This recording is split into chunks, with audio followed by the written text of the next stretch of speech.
Hey everyone, welcome to a very special interview today. I'm here with Kevin Derrick, who is the director of More Than Miyagi, the documentary that focuses on the life of Mr. Miyagi actor Pat Morita. How are you doing today, Mr. Derrick? I'm doing good. How are you? You can just call me Kevin. Oh, okay.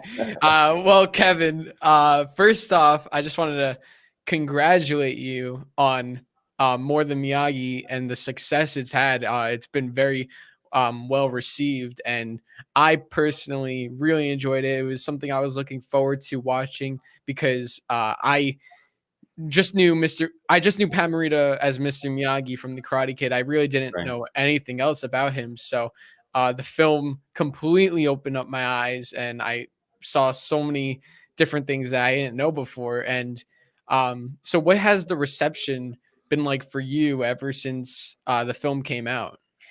It's been incredible. I mean, if you go on Rotten Tomatoes, it has 100%. All the reviews that we had, probably about 40 some odd reviews from like major publication and magazines. Everything has been positive so far. I mean, I didn't, when you make a film, you have no idea how it's going to be received, but thank goodness there's so much love for Pat Morita and the Miyagi character that, so far everything has been great. So, yeah. Yeah, that's great. And once again, just thank you so much for coming on to the channel. I'm very excited to talk to you about the film and so much more. And we're also raising money today for St. Jude's Children's Research Hospital. St. Jude's mission is to find cures for children with cancer and other diseases through research and treatment. So if you want to donate, it would be much appreciated. Kevin, do you want to talk about supporting the cause and like why like St. Jude's is a good cause? Pat, this was very important to Pat. He liked to help kids because he spent most of his life in a hospital since he was like 2 years old to 11 years old. So he spent 9 years of his life in a hospital. Even in his when he was an adult, he used to go and volunteer his time at the children's hospital and stuff. So I think it's just because of him and what he would want to get involved with. That's basically the reason that I chose the children's hospital, because that's something that he would want to get involved with. So Yeah, it's a very good cause. So I'm glad we're right, helping. anything that we can help kids is great. Any foundation that helps kids is great. Yeah. So anything we can donate today would be much appreciated. You can donate by there's a big donate button either below the video or to the side of it. So you'll see it, and if you can help out, that would be great. So can you talk about how you got the idea of More Than Miyagi and what inspired you to make the film? Right. It was we were doing a documentary called The Real Miyagi. I've been in the karate world for a long time. I have a background in karate, so we were shooting The Real Miyagi, and I wanted someone to represent Pat, and the only one that was there. I mean, we reached out to a whole bunch of other family members. We didn't get a response from them, but the only person that responded back was Evelyn, Pat's last wife, third wife. So we went to interview her, and we also needed her permission to, use Pat's likeness in our documentary. So after we did the interview, she started talking about all of, how Pat was, discriminated against. He went to the hospital. He was at this internment camps and all this stuff. And, at that, all these stories kind of stuck with me. And then when The Real Miyagi came on Netflix, she watched it and she called us to, thank us. She said, "Oh my God, I got emotional seeing that scene with Pat and all that stuff." And then that's when I hit her up. I basically just asked her, I said, "Hey, what do you think we do a documentary on Pat?" But originally she didn't want to do a documentary. She wanted to do a narrative because Pat had been writing this manuscript and she wanted to do a narrative based on the manuscript. And I told her, looking at the manuscript, you're going to need at least like 12 to 20 million dollars for this feature. Why don't we do a documentary so we raise awareness and see, what the, people are actually interested in Pat or not. So let's do that first, and then if it ends up working out, we'll do the features. So she said, "Yeah, that sounds great." And that was back in 2016, I believe. Yeah. So that's how that got started. Yeah. So the film just came out in February of 2021. So Right. do you want to talk about like why, like, because you came up with the idea before Cobra Kai was even a thing, Correct. right? Correct. Yes. Yes. Basically, the reason it takes so long because the documentaries that I do, they're independent, so we have to use our own money. We got to do like Indiegogo and all that stuff. So we started raising the money. The hardest part is my part. We went on IMDb and we made a list of all the people that we wanted to interview. And then my partner, Oscar Alvarez, producer, he took over and he started, contacting the agents and managers and all that stuff. That part of it took the longest because we got to work within the actor's schedule. Like this person can't do it till 6 months from now. The other person can't do it till next year. So that's why it took that long. And so I had to wait until everything has been shot to start editing it. So we finished it in 2019 and we had a screening here in Costa Mesa. The original version I had was 2 hours and 10 minutes, I think. And then people came and gave us notes and all that stuff. So I went back and I edited again. It took me another 6 months to take all the notes and re-edit it.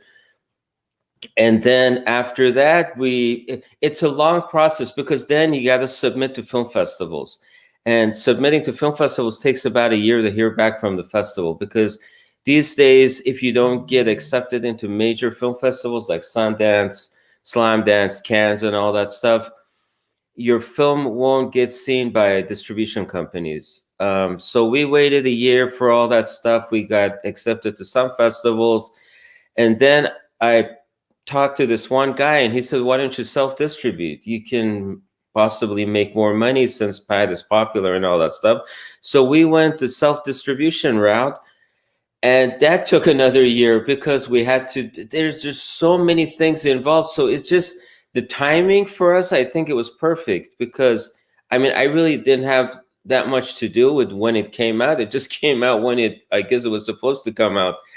And I think we just got lucky. The timing was perfect. And here we are 6 years later and it's done, Wow. So I myself make films, and there's some times where I make films where I expect it to maybe take a month or a couple months, and it ends up taking a year. Right. And like being in high school right now, it's like a year is a lot for me because that's like Right. that's like sophomore to junior. Exactly. Right. So Right. it's like taking up like everything. So were there any points like in those years did you feel like kind of like challenged, like stressed, like I don't know if we can do this, or were you like, we're gonna make this movie no matter how long it takes? Right. When I start something, I have to finish it, whether it ends up being good or bad. That's just my personality. Anything that I start, I've always finished. So, there were a lot of challenges, because of the people that we interviewed. I realized majority of the people that we had interviewed, they know Pat in more of a professional level. They didn't know him as a personal level. Even the people who worked, with him on the Karate Kid films. So I really couldn't tell the story that I set out to tell. And then we got lucky and we found the archival sound footage from TV Legends. Without that, I don't think we could have told the story. I mean, I set out wanting to make another type of documentary, and then slowly just the vision changed. And if you're people who are into film and they're editors, I mean, they can relate to this because in the very beginning, when I was editing, everything looked really good. I said, oh my God, this is great. Everyone's going to love this. And then like 6 months down the line, I'm still editing. I go, oh, okay, this is not bad. And then like a year and a half later, I go, what the hell is this? Is anyone going to like this? So you start doubting yourself. And that's when you have that screening for people to tell you whether, if this is good or bad. So yeah, we went through a lot of challenges. Yeah. I think like the more you look at something, the more you see like what could have been better. That's right. That's right. It happens to me all the time. I look at, a couple of the scenes in there and I said, oh, I should have tightened this. I should have removed this. I should have. But, at a point, you just have to make it final and move on, because you know you don't want to spend another 10 years of your life going and re-editing and all that stuff. So you just have to get to a point that you're happy with it and you're satisfied and you move on. Yeah. And you didn't do any other projects during the time of making this movie? Yeah, I actually did. I was working on another project. That's why this took so long, because I was in it full time. I was doing like part time. There's another documentary that I did called Make America Laugh Again. That's also on Prime. People can watch it for free. It's basically about Middle Eastern comedians and what they have to go through you know, their eyes, and what went on when you know, Trump was there and he did the ban and how it affected their life and stuff like that. It's a comedy thing. It's a comedy. I produced it. I produced it and edited it. I didn't direct it. So yeah, that's why this Pat Morita project took a little bit longer than it should have, because I was doing like 2 projects at the same time. Yeah. Well, I think, you know, in the end, do you feel that it worked out? Because with Cobra Kai having just gone to Netflix, you know, the fan, like the audience hasn't been this big, like it's bigger now than ever. Right, right. That's true. And it's great for the younger audience because they really didn't know who Pat Morita was. I mean, because of Cobra Kai, now all these people know who Pat Morita was. Yeah, and I think the timing is perfect, and I really appreciate that. You know, Ralph and Zapka are like incorporating, you know, a little bit of Pat's legacy throughout all the episodes, especially the 3rd season where he went to Okinawa and paid homage to Mr. Miyagi. So anything that they do like that, it helps us out. So I appreciate it, you know. Yeah. So how did you come up with the title More Than Miyagi? We originally wanted to call it Pat Morita Long Story Short. In his manuscript that he wrote, he kept repeating that word, long story short, long story short. And then when I listened to his interviews, that's something that he kept repeating. And I said, okay, let's call it Pat Morita Long Story Short, because that's what he probably wanted to title it. But then when people were asking me, what are you working on? And I used to say, I'm working on a documentary on Pat Morita. No one knew who Pat Morita was. So, and then I had to do the, you know, the cranky, oh yeah, Mr. Miyagi, Mr. Miyagi. So I said, so we did a little contest on our Facebook page, and I said, whoever comes out with the best title, we'll give them credit at the end of the film. Oh, So wow. 2 people came up with that title. You know, More Than Miyagi, the Pat Morita story. And it makes sense because, you know, on the poster, you have his face, and then I have Miyagi, you know, as big as possible. So no one can mess it. I think it's more commercial than if I would have called it Long Story Short, because that's how we came up with that. Yeah, that's really cool. Were there any other names that stood out to you, like among those? Actually, there was a few. I think there was one that it said that don't forget to breathe. But it just wouldn't have made sense. I think I was looking for something that had the Miyagi in there. There was a lot of things related to sensei and teacher and all that stuff, and I didn't want to go towards the karate side because his story really has nothing to do with martial arts and karate. It's just more of a personal story. So that one was the only one that I could, you know, resonate with. Yeah. I think the title is perfect and it speaks like so many volumes. It's Right, like exactly. He's more than just what people think of him as Miyagi. Right, right. exactly. It sums up the whole film That's perfectly. true. So, what inspired you to become a filmmaker and pursue it as a career? Oh my God, that's a long story. Okay, I'll tell you. Um, you know, I was 12 years old. The VHS cameras just had come out. I don't know if you know the ones that you carry on your shoulder and you carry this big pack with you to record and all that stuff.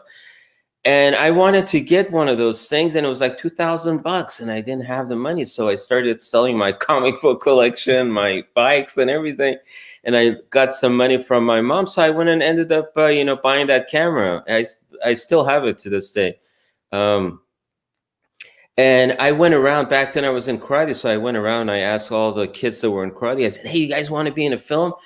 He goes, sure. What do we have to do? I said, just get your karate uniform and come out and we'll think of something, So back then, Enter the Dragon was really popular. So I said, let's do something like that. Let's do like kind of like a tournament style. There's the bad people, the good people. We get them together and we fight and all that stuff.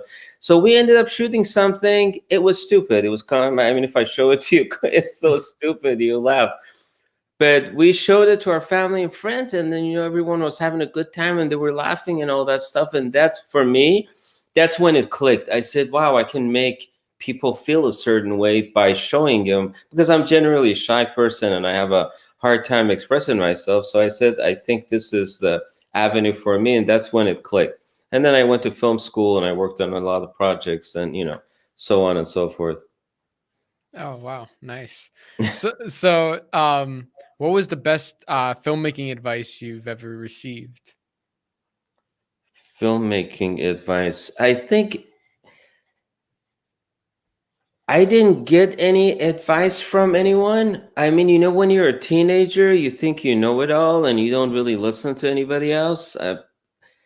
But the best thing is just learn from your failure. Just go out there and shoot something and just learn from it. Show it to people. Don't have an ego. Like, don't be so defensive when someone comments on something and tells you this is not good or you need to change that. Suck all that in, take all that in and use it and go re-edit it and show it to them again. I think that failure is the best way of learning. Yeah. So, and a lot of your films are karate focused, and you do karate in real life. So, what was it like, kind of combining your passion for filmmaking and like your love for karate?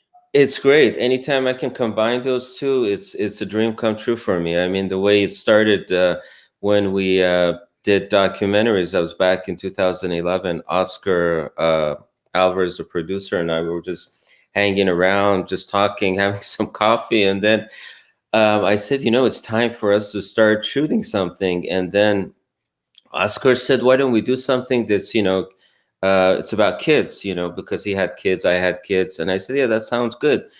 And then I said, what if we do something about karate? And he said, there you go. We do karate kids. You go to karate. And then, so I went to my karate instructor back then, Paul Gatsha, and I told him, hey, can we pick like 5 students and start following them through their journey into nationals and world and all that stuff. And basically, that's how that got started. We just went to Florida and we shot for a month. That one took a long time too. That one took like 4 years. Since it was my first time doing a documentary, I think we overshot. We shot like, 300 hours of footage. Oh, wow. And trying to get that down to 90 minutes, it was, for my first time editing, it was an absolute nightmare. But I think it came out great. Yeah. And how did you get into karate? When we immigrated here from Iran in 1977 or 78, something like that. I was like 9 years old. And you probably don't remember, but a year after we were here, 1979, there was a revolution that happened, in Iran.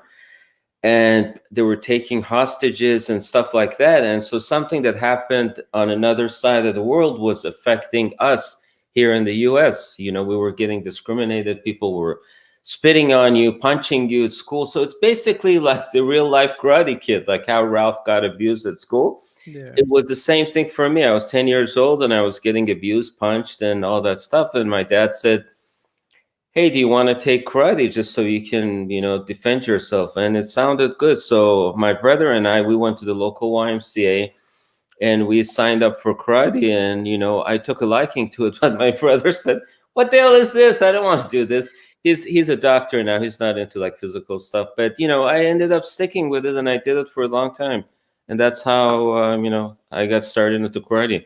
And then the way my teacher was Dennis Strong. He has passed away now. But on when we had to do our tests and exams, we would go to Santa Ana Main Dojo, which that was Sensei Fumi Demura was teaching there. So we would go there, and that's how I got familiar with Sensei Fumi Demura. Yeah. So you had like the same story as the Karate Kid. You had like your own Karate Kid story. Exactly, exactly. I'm sure I'm not the only person. There's like hundreds of people that are in the same scenario, you know. Yeah. And I Now had my real life Mr. Miyagi, which was Mr. Miyagi's stunt double, Fumio Demura. So that's crazy. Wow. That's so awesome. So, have you ever, because you took karate to defend yourself, was there ever a life instance where you used it, or only for the sport? you know, I have a in karate, when you're young, they don't have you make like physical contact, so they show you a way to get close but not really hit the person.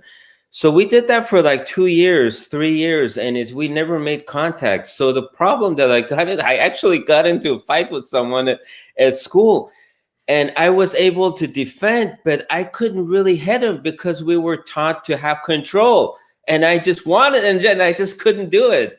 So, but then I was able to like defend off all the stuff, and then we got tired at a certain point and said, "Forget it." So he walked off, and I walked off. So that's the closest thing that I came to a fight. But I try. I'm not. I don't have that. I don't want to get into fights, and I just try to talk my way out of fights. But there's no reason to fight anyone. But I can defend myself if someone were to throw something at me or punch me or anything. I can take him down. But I don't want to hit anyone. So. Yeah. Well, I think that just goes to show how your story is so close to Karate Kid, because as Miyagi says, you learn karate so you don't have to fight. That's So, right. That's right. That's right. Yeah. Yeah. which You have I to use your words. Use your words. Don't use your body to defend. So. yes, exactly. Do you still practice karate today? Well, I just bought a punching bag and I put it in my backyard, and I've had it for like a month, and I keep looking at it. I said, "Oh, should I go out there and do some stuff?" And so I want to do it. I haven't done it. I stopped about 6 years ago. I took kickboxing in this local dojo here, and everyone in the class were like in their 20s, very young. So they were doing these flips and doing all that stuff, and I knew how to do that. I mean, when I was younger, I was doing that, but obviously with my age, it's hard to jump up and do all that stuff. So I tried to do what they were doing, do a kick and then do a like rotate and do a back kick flying. So I did that, and I landed on my back on the base of the punching bag, and I injured myself. So 6 years ago, I kind of stopped doing anything. But now that it's healed, I want to get back into it. So. Oh wow. Hey, look at Daniel. Look at Ralph Macchio and William Zabka and Martin Cove. They're Right, they're right, right. they're doing great. And Yeah, they are. and they don't even have they haven't even like been doing martial arts like full time like you. So I mean, I'm sure you can get back into it. Right, right, right. Zapka is the only one that did new martial arts when he started the Karate Kid films. But Ralph and Marty, I don't think they know anything. I Yeah. mean, it's obvious to people who know karate and they're watching it, they know, but I don't really care because the story is so good. Who cares whether they know karate or not? But the people who don't know anything about karate, they look at it, it looks real to them. So. Yeah, that's me. I because I don't know anything about karate, so that's how I view it. So, can you compare writing and directing a movie to a documentary? Yeah, when you write for a feature, you basically you shoot what you write. It's very close. Like 90% of the time, you end up going by the script, and basically what you wrote is what you're going to shoot with some minor changes because some of the actors might not be comfortable saying what you wrote and all that stuff. So it's very close to what you wrote. But with documentaries, you can't really write a script. You can do like an outline of what you want.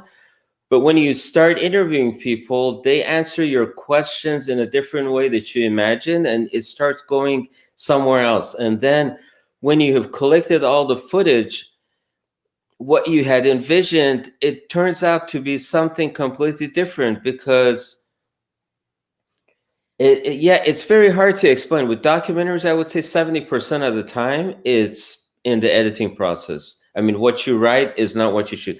I had envisioned completely something different. I mean, I wanted to get Ali Morita in because I read an article about Ali, how she's open-minded about, the dad and the drinking and all that stuff, and I wanted her to be the main person with Evelyn. But it's just, when we started talking, she didn't really want to get involved because she said it brings back bad memories and all that stuff. So I appreciated it and I kept her out.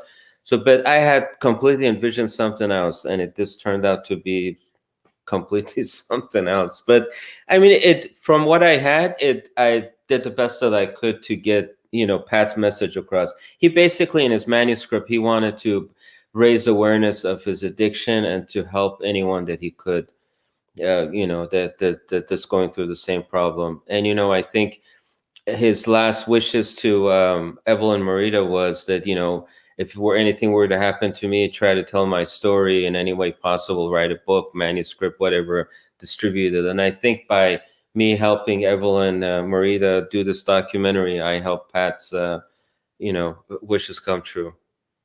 Yeah. And what impressed you most about Pat Morita and his performance in The Karate Kid as an actor and his character? His performance, basically. I think if it wasn't because of Pat Morita's performance, The Karate Kid wouldn't have been successful at all. I wouldn't really care to watch Karate Kid if it wasn't because of Pat, and I think a lot of people feel the same. And without the success of The Karate Kid, there would have been no Cobra Kai. Yeah. So it was basically Pat's character was a fantasy father figure and a mentor that everyone wished that they had, and someone that could kick everyone's ass. It's just, I would love to have a father figure like that. I love my father. I mean, he's great, but for people who don't have a father figure, that's like a fantasy father figure. Yeah. And what was it like for you? Because you met Pat Morita. Can you talk about that story and how that happened? Right, right. Fumi Demra had a tournament every year. He had he would invite a whole bunch of people, especially celebrities, because he was doing stunt work. He was, so you would see, like, he was good friends with Chuck Norris. So Chuck Norris would come all the time. Bob Wall from Enter the Dragon, he would come all the time. And there were some people I remember seeing from James Bond, that villain guy, the big Asian villain guy, he used to come. And then it was 1983, right before Karate Kid had come out. So I only know Pat from the Happy Days. So I go in and I see Pat sitting right next to Sensei Fumi Demura. And then right next to Pat, there's like an empty chair. So, I'm 12 years old. 12, 14. I don't really remember, but I was pretty young. So I went and sit right next to Pat and I say, "Hey, Pat, how are you? What's going on? I love you and Happy Days and all that stuff." So he was nice enough, that's his personality. He likes to help kids. So he just basically turned his attention to me, even though there's like thousands of other people over there. And he just answered my question. And we went back and forth for a little bit. And then my brother was next to me and he had one of those 35 millimeter cameras and he basically took a picture. And that was my only encounter from Pat.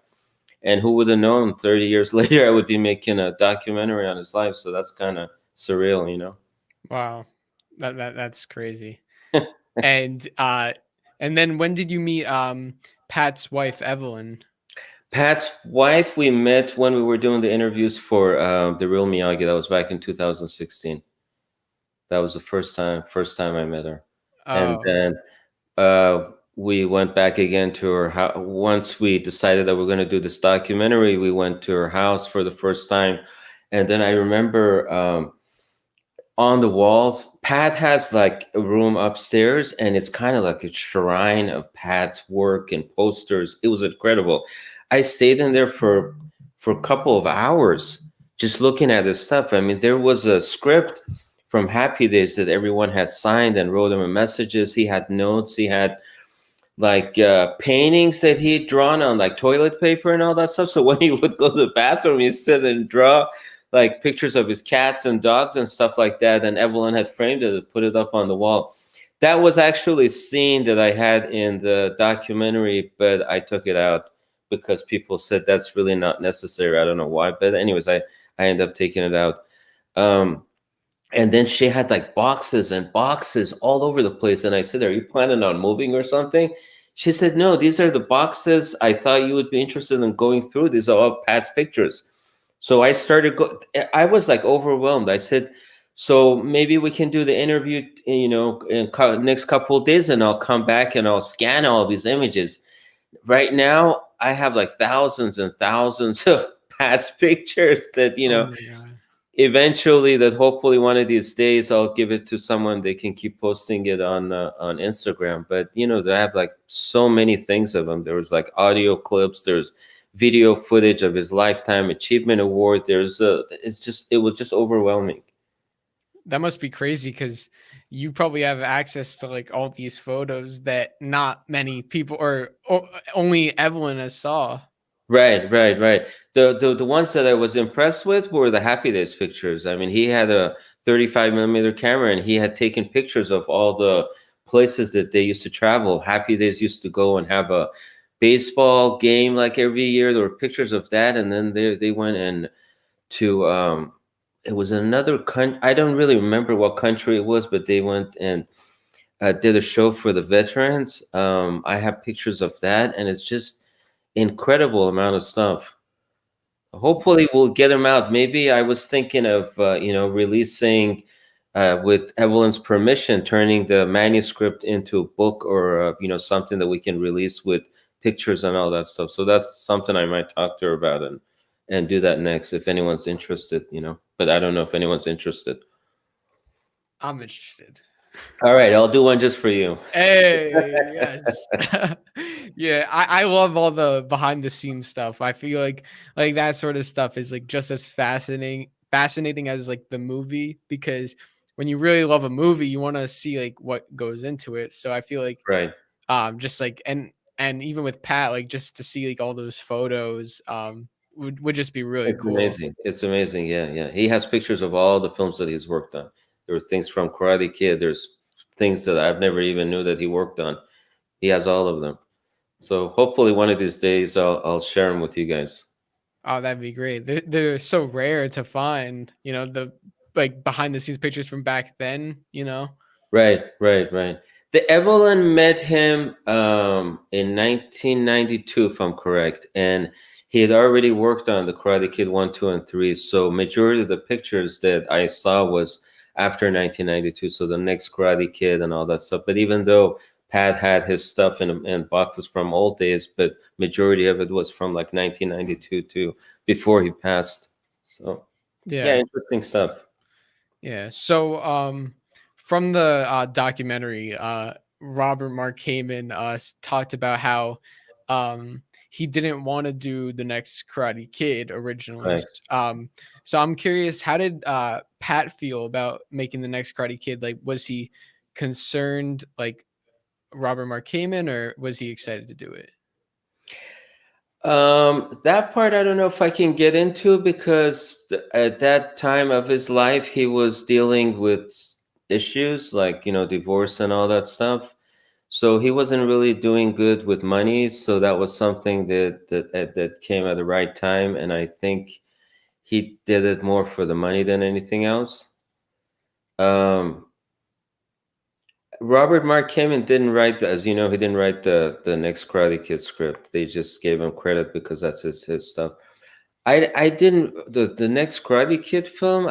Didn't really resonate with me at all, because first of all, the writing wasn't that good, and it was shot like a television movie. It wasn't shot like a feature film.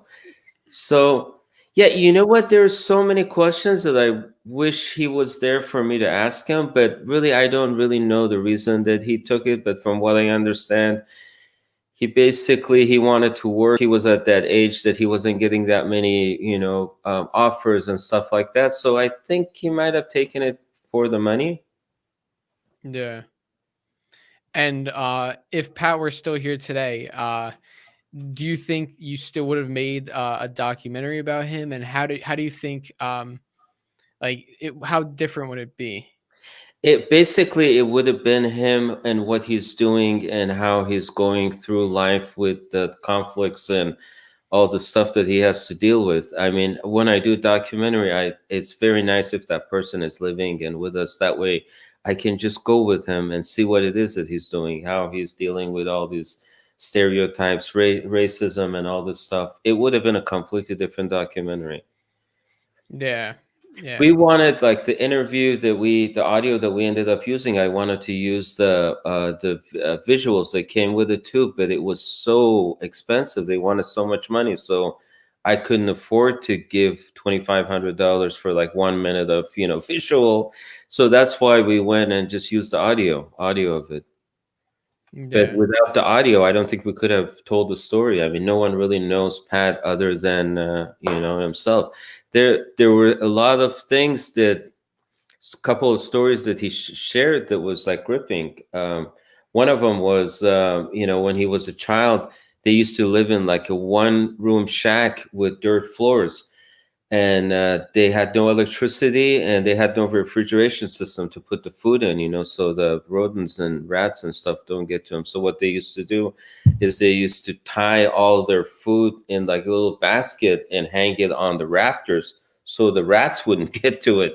Can you imagine living like that, a whole family in one shack with a dirt floor with no electricity? I mean, it's amazing. Just a lot of things I wish I could have, this would have been nicer if it was a series, if it was like 4 or 5 part series that I could, show everything I wanted to. But, I was limited to 90 minutes and that was the best that we could do. Yeah. How many hours of footage did you say you had again after you had all the footage for the documentary? All the interviews, and usually the interviews take anywhere from like an hour to hour and a half. Ralph Macchio was the nicest person that he let us interview him for a long time. We interviewed him for like 3 hours. Oh wow. And then I had taken, Pat had signed a lot of the Karate Kid 3 posters just with Pat's signature. So I took it and I said, do you mind signing these things? And he said, what's it for? And I said, we're trying to raise money to do the documentary. And he was nice enough that he signed all 20 posters, and I still have like 9 of them left. But he signed a whole bunch of things. I had a headband that someone gave me from the Karate Kid films, and he signed that, and he did like personal messages. Very nice guy. All of them, everyone that we met was nice. Yeah. What was it like for you to also like to meet like William Zabka, Martin Cove, Robert Mark and Ralph, like everyone who worked on those Karate Kid movies that you watched and now you're like interviewing them? Like what did that feel like? It's very surreal. I mean, they were all nice people. It was when I saw them, I felt like I've knew them all my life. It was like interviewing a friend or something. It wasn't interviewing some stranger. Um, I had a very good experience with all of them. Zapka was very funny, down to earth, very nice. All of them were very nice guy. For me, what was more surreal was the Happy Days people, because I grew up with watching Happy Days. Back then, like in the 80s, there was only like 3 channels. There was like channel 2, 4, and 7. That's it. There was no YouTube, but you were limited to what you can see. And then like at 7 o'clock on Tuesday nights was Happy Days, and it was a big deal. Everyone would stay home and watch that.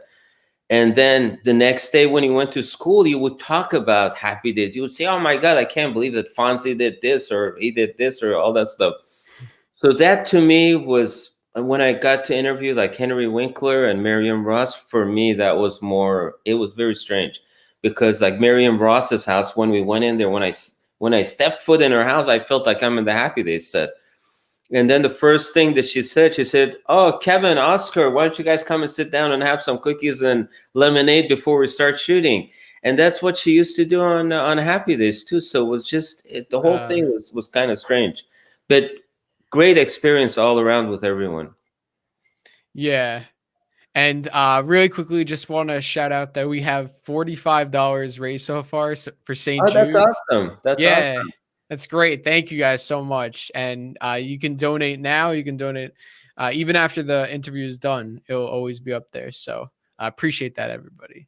So I'm curious for you, how like because this film was like a 5-year process. So what did you take away most like from before the film to after? What like changed most? You mean what changed most personally for me, or what changed in the project? Personally for you, like just from like going through that experience. You know, it when you get into any film documentaries, it takes so long. For me, what it feels like now that I've been in a marriage for like 4, 5, 6 years. Now I'm divorced and I'm out, and I'm very hesitant to see if I want to get into another relationship. That's the feeling working on a project. So all of these projects, they all have to be love projects. You got to do it for yourself. You don't do it for to just give you an example, like, at nights when I sit and go through Amazon or iTunes and stuff like that, I end up like seeing one of my own things that I've done, and I sit and watch the whole thing because I ultimately I did it for myself, and I'm hoping by me shooting, creating something for myself, there's like thousands of other millions of other people that have the same interest. So you have to do it for yourself. Don't do it because you think there's money involved or for some other reasons. Just do it because you enjoy doing it. And most of the stuff that I've done, well, not in the beginning when I started, I've had some other vision, but since 2011, I'm doing things that I'm passionate about, that I love, and it seems to be working out. Yeah. And what do you hope people take away most after watching the documentary? What's the goal? Well,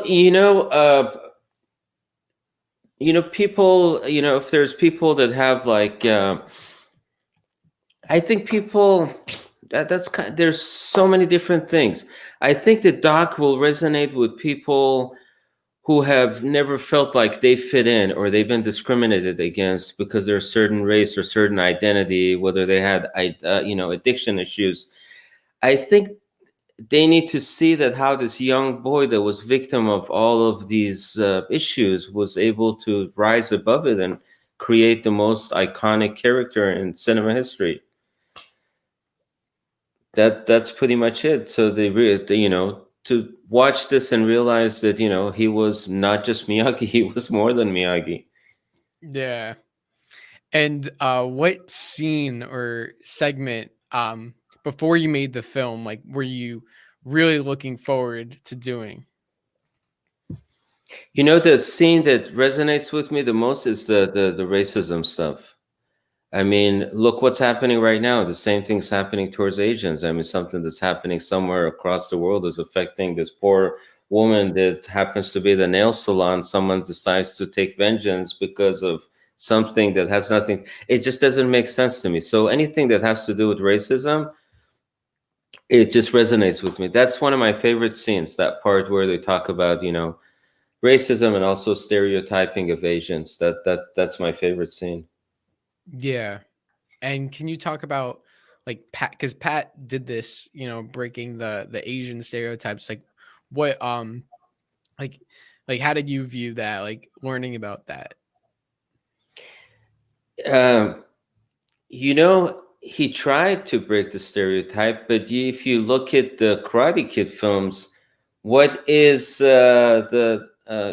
what is his character? He's basically playing a stereotype. He's a karate master.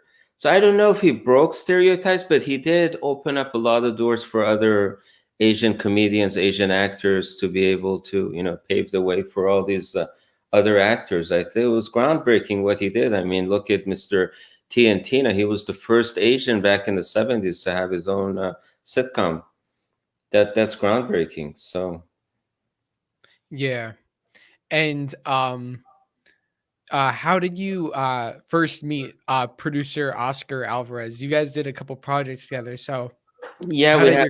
your We've done 3 so far. I met him at a wedding. I met him at a friend's wedding, and then back then I was working on a film that was called The Ultimate Game. It was a karate action film, kind of like Enter the Dragon tournament style Van Damme kind of thing. And then he asked me who stars in it, and I said TJ Storm, and he said, yeah, TJ Storm. We went to the same acting class and stuff like that. So that's how he became friends, and he was interested in doing a film. So we got together and we did a little, small projects and stuff like that. And then the Real Karate Kids, the documentary, that was our first project together. And it's worked out pretty good because, you know, he comes from an acting background. I mean, he knows a lot of things I don't know, and it's just we fit together perfectly as a, you know, filmmakers to do the different projects. Yeah. Now, was it just the two of you who were doing the interviews? No, well, I was doing the interviews. Oscar set up the interviews, and he was there operating the camera. And then we had another person that did the lighting and all that stuff. So majority of stuff, it was only, I would say, 3 to 4 people. Yeah. And did you ask all the questions to every person? Right, right. I try to ask the same questions to everyone, because when you're editing a documentary, it goes by faster and it's more interesting to watch if different people are talking about the same story. But unfortunately, in our circumstance, I couldn't get people to answer. You know, whoever I asked the same questions, they answered it differently, so I couldn't like intercut them together. But yeah, I had like maybe 20 questions that I asked everyone. Yeah. And did you travel to them or did they come to you? Majority of people lived in LA. The only person that we had to travel to was for Ralph. We went to Atlanta. They were shooting the first season of Cobra Kai, and Evelyn that lived in Vegas. Yeah, that was it. And everybody else was here in LA. Oh, even Billy? Yeah, yeah, he was here. I mean, in 2016, they weren't doing Cobra Kai. They were still. He lives in LA. Oh, so you filmed Billy's parts in Before 2016. Cobra Kai, right, right, right. Oh, okay. Right, and even Robert Mark came in. He came in town because he had a meeting for one of the films that he's doing, and he said, "You know, this is perfect timing. We can do the interview in LA, so we didn't have to travel to his winery. So we just did it in LA." Oh, okay.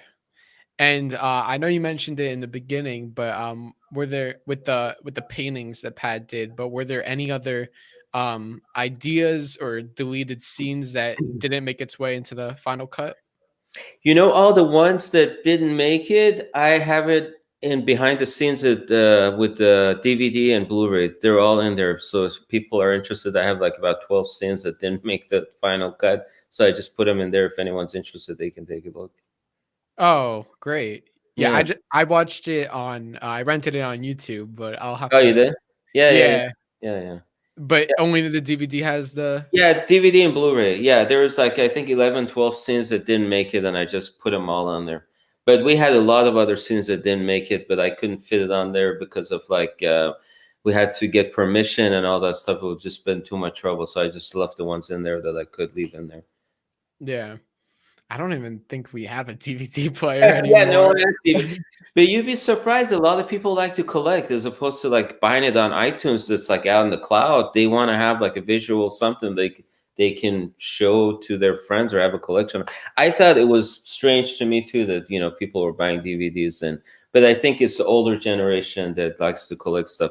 I mean, I have like probably over 500 some odd DVDs right now, but it's just because I've been collecting them since I was young. So Yeah. I'm sure like the Karate Kid collectors have like the more the Miyagi with the Karate Kid movies, like all right, in the right, right, collection. right, right, right. Yeah. So what would you say is your favorite scene from either Karate Kid or Cobra Kai? All-time favorite scene that resonates with you the most? Oh, Karate Kid, it's obvious. It's the part where they reveal all the stuff that, you know, Ralph has been doing, sand the floor, do all that stuff, and then you realize, oh my God, these are all karate moves. That was the scene that, you know, I when I was in the theater, I felt it. I go, oh wow, this is great. But the funny thing is, I live in Laguna Hills, and there's a theater here that I stood in. This was the first time that I stood in line to watch a film. It was Karate Kid. The lines were like wrapped around the mall. And then I also run a film festival here in Irvine. So every year we give a lifetime achievement award to a director, producer, or something. So I ended up 2017. I gave lifetime achievement award to John Avildsen, the director of the Karate Kid film, in the same theater that I watched Oh Karate my Kid. god. So that was kind of strange. you have like a lot of like crazy coincidences. It is. It is. It's happening throughout my life. So I guess it's leading me up to something. I don't know what it is, but hopefully it's something positive. Yeah. Well, I take it back. I don't think there's any such thing as coincidences. I think everything happens for a reason. So Right. Right. it's Exactly. Someone's pushing me somewhere to do something. I just don't know what that thing is. yeah. Well, I think you've done a lot so far. So Oh, thanks. Thanks. more to come. Do you have any projects or anything that we should be looking forward to in the future? I've written a script about basically my life when I came here, when I was, and all the discrimination and all that stuff. So there's a script that I've written. It's almost done. I want to work on that. I need to. I mean, it's not going to be cheap. It's probably going to be like 2.5. So I got to raise money for that. And then because of the popularity of this Pat Morita, I got head up to do like 3 other things. But I'm cautious just because I don't know if I want to spend 3-4 years of my life doing something that I'm not 100% passionate about. So we'll see what happens. But yeah, there's like 3 other stuff that's in the works, and we'll see what happens. All right, cool. Well, I can't really say what it is because usually when I talk about it, it never happens. So you'll know. You'll be the first one to know if it happens. I'll let you know. Great. I'd love to. I'd love to talk about it here on the channel, and yeah, that sounds very exciting. So because I was a really big fan of the documentary. It was really, for someone who just didn't know, who just knew about Pat Morita as Mr. Miyagi. It was just very well structured, and Oh, thanks. Thank you so much. I appreciate it. That's nice of you. Of course. And a couple more questions before we wrap up. Are you a Cobra Kai, a Miyagi-Do, or Eagle Fang? Which one do you think? Oh, it's obvious. Miyagi. I have to be Miyagi, or Pat's gonna kill me. Why would you say you're Miyagi-Do? Because the style of karate that I was taught, it was the closest to the Miyagi-Do. I mean, they're all great. I mean, but I don't think. Yeah, I would say Miyagi-Do. Yeah, and but you did karate before Karate Kid. Right? I did. Yeah. So how did the Karate Kid coming out? How did that like affect like how you did karate or viewed karate? Karate Kid film was a very big deal for people who were taking karate because it legitimized what we were doing. All of a sudden, karate became popular. You would drive around and see people doing karate out on the street or on the grass area and stuff like that. And it had a more positive effect for people who were teaching karate because people were lining up and wanting to learn karate. It just all of a sudden became popular. Karate Kid did for karate as Enter the Dragon did for like Kung Fu, because when Bruce Lee started out, everyone knew what Kung Fu was, but Karate Kid obviously, popularized karate. So, I mean, it was a big deal for the karate instructor, not so much for me, but, it was interesting. Yeah. But I wonder if the same thing is happening with the Cobra Kai. I've never asked an instructor to see if the popularity of Cobra Kai, if it's affecting their business or not. But I guess because of COVID, no one's taking anything anyway, so I don't know. Yeah. Well, for me personally, I have like a local taekwondo place near me, and every time I walk past it, I just like I see like the kids training there, and I'm like staring in awe, not because of like the taekwondo, but I'm like, oh my god, it's Cobra Kai in real life, like with them, the gis, the dojo. It just like I don't even think taekwondo or karate. I'm like Cobra Kai. Cobra Kai, right. It's like, that's funny. It's like it coming to real life, and I don't know if I've thought about taking lessons, but then I know, like, in my head, I'm picturing it to be like Johnny Lawrence telling me, like, Johnny Lawrence, like, teaching me, like, and one day I'm like a karate master, but I know that's not the reality of it. So. Someone should actually start a karate class and call it the Cobra Kai. It'd probably pick up really well. Oh, I'm sure so many people would do that. Yeah, I would do that. Exactly. I don't know, because of the copyright issues, they won't let you do Cobra Kai, but maybe you can call it Cobra Kai something else. But yeah, and just make up your own style. That's very interesting. Like a real like a real dojo being inspired by the movies. Right. Well, if you look at after the Karate Kid, there was a karate class that opened up by our school, and they had the same symbol as the Miyagi-Do, the tree. So I don't know how that came to be about, but it franchised all over the U.S. It was, I don't remember what it was called, but they were using the same bonsai tree that the Karate Kid used. So who knows? Maybe someone will listen to your podcast and start a Cobra Kai dojo. That's funny. Every time like Cobra Kai is really like affecting me. Every time I see a store that says for rent, I think of like opening a dojo there because in the beginning of Cobra Kai, the Right, space was for right, rent. So that's right. always what I think of. You don't have to be a black belt to open up your school. You should give it a shot and see what happens. Just do Cobra Kai and just teach them whatever. They'll believe in you. As long as you believe in yourself, just All I gotta do is put on the gi and the black headband, and right. yeah, everyone will be intimidated. That's funny.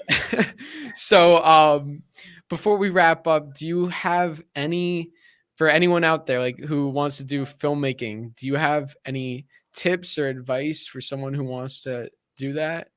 Well, things that you hear all the time. Just don't give up. Just keep at it. Keep at it and learn from your failure. And if you do end up going to a college or a university, I mean, the chances of the people succeeding that come out of the college, it's all, let's say there's like 200, 300 people that are taking the class, the courses.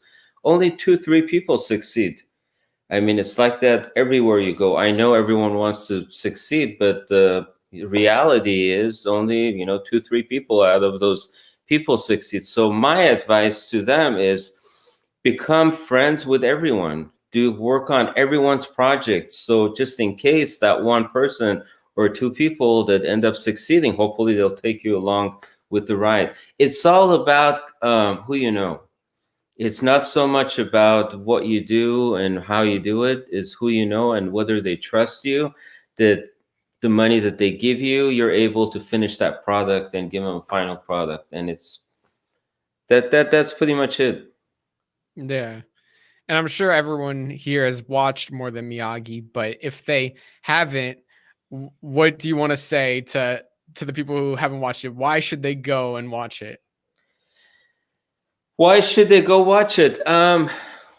It's just this Japanese boy that's gone through all of this conflict in his life. It's just amazing how he was able to rise above all of these conflicts that he had and become this iconic character. I mean, to me, it's amazing. I mean, I probably seen it pretty much 400 or 500 times, and every time I watch it, I get emotional at the end. So, and it's just not me. It's just whoever watches it. I get like hit up on Instagram all the time that people say, "Thank you so much for making this.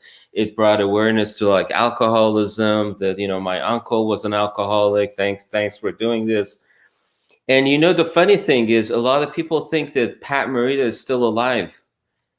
They Yeah. they they message me on the More Than Miyagi page, and they're thinking that they're sending a message to Pat Morita. And I tell them, yeah, when hopefully I'll deliver your message when I'm up there with him. But it might take some time. But it's just funny because back then, 15 years ago, when he passed, there was no internet. So, yeah, it kind of makes sense because right now when someone passes, you see it all over the news. But back then there was no internet. So how would they know, Yeah, exactly. I don't remember when I found out, but I didn't watch the Karate Kid movies growing up. I watched Cobra Kai first, so I think like it was maybe a couple years ago, like when I was watching Cobra Kai, that I, searched him up and was like, oh my god, he passed away. I didn't know. Right, right. So I can understand why like a lot of people are just finding out now. Right.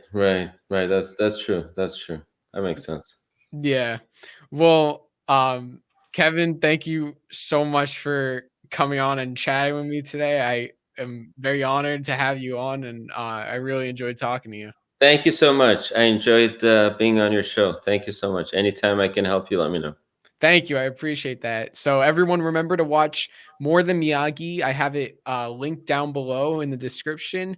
You can watch it on iTunes, Apple TV, Amazon, Vudu, Google Play, and I'm sure there's more places, right? Correct. It's going to be on Redbox on June 1st, and hopefully the cable stations next, like Comcast, Cox, and all this stuff. So it's going to be all over the place soon.